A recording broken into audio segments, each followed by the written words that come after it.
Bea Alonzo hinard launch na ang civil wedding nila ng businessman at Pure Gold President Vincent Co sa kanyang Instagram, alamin ang buong detalye.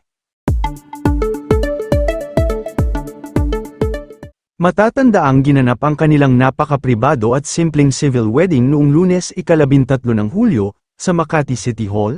Mismong si Makati City Mayor Nancy Binay ang nag-officiate ng kanilang pag-iisang dibdib.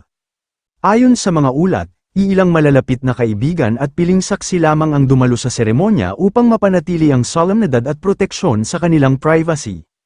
Sa mga ibinahaging black and white photos ni Bea, makikita ang kanilang just married, cake, ang palitan ng kanilang mga wedding rings, at ang nag-uumapaw na kaligayahan sa mukha ng bagong mag-asawa. Marami ang naantig sa napakaikli ngunit napakamakahulugang caption ni Bea Alonzo na home, kasama ang isang white heart emoji.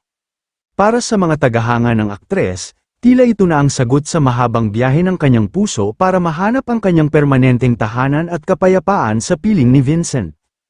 At para naman sa mga nagtatanong tungkol sa mga usaping legal, kinumpirma rin ng abogado ni Bea na si Attorney Joey Garcia na maayos at voluntaryong lumagda ang dalawa sa isang prenuptial agreement bago ang kasal. Nilinaw ng kampo ng aktres na walang naging issue o pag-aalinlangan sa pagitan ng magkabilang panig, taliwas sa mga naglabasang tsismis noon. Kung matatandaan ninyo, napabalita noong mga nakaraang buwan na nakansela ang planong marangyang kasal ng dalawa na dapat sana ay gaganapin sa Spain noong Mayo. Marami ang nag-akalang tuluyan ang nagkahiwalay ang dalawa dahil sa pananahimik nila sa publiko, pero pinatunayan ni Bea at Vincent na hindi kailangan ng engrandeng selebrasyon sa ibang bansa para patunayan ang wagas na pagmamahal. Mas pinili nila ang isang tahimik, pribado, at legal na sumpaan dito mismo sa Pilipinas.